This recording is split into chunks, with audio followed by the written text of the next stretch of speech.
बेहतरीन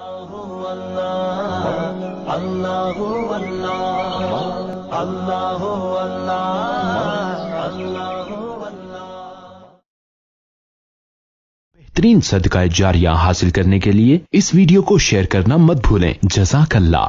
देखिए यहाँ पर अल्लाह रब्बुल इज़्ज़त ने सितारों के मकासिद जिक्र किए हैं कि हमने सितारे पैदा किए हैं लितहतदू बिहा फी ज़ुलुमातिल बर्र वल बहर, ताकि सितारों के ज़रिए से तुम खुश्की में, पहाड़ों में और समंदरों में रास्ता मालूम कर सको। एक फ़ायदा ये है।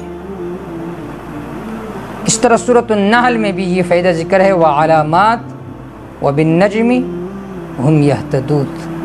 बड़े बड़े पहाड़ हमने बनाए, सितारे हमने बनाए ताकि ये लोग इसके ज़रिए से रास्ता मालूम कर सकें।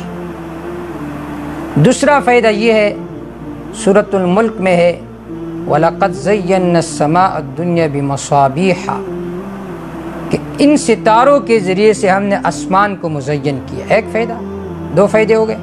तीसरा फ़ायदा, वजअलनाहा रुजूमन लिश्शयातीन, ये शैतानों के लिए, जिन्नात के लिए एक तीर के मानिंद है।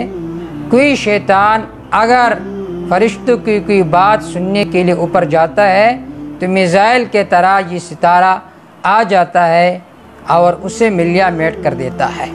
ये तीन फ़ायदे कुरान मजीद ने ज़िक्र किए हैं। बाकी सितारों से मुतालिक ये नज़रिया रखना कि उसके ज़रिए से हमारी किस्मत मालूम होगी, ये इजाफ़ा है कुरान मजीद पर, और ये नज़रिया रखना नाजायज़ है। इस वजह से एक शायर कहता है, तदब्बर फिन नुजूमी वलस्त तदरी व रब्बुन नज्मी यफ़अलु मा यशाउ, कि आप सितारों में गौर व फिक्र करें, वलस्त तदरी, आपको पता नहीं है, व रब्बुन नज्मी यफ़अलु मा यशाउ, कि सितारों का मालिक करता है जिस तरह अल्लाह ताला चाहता है।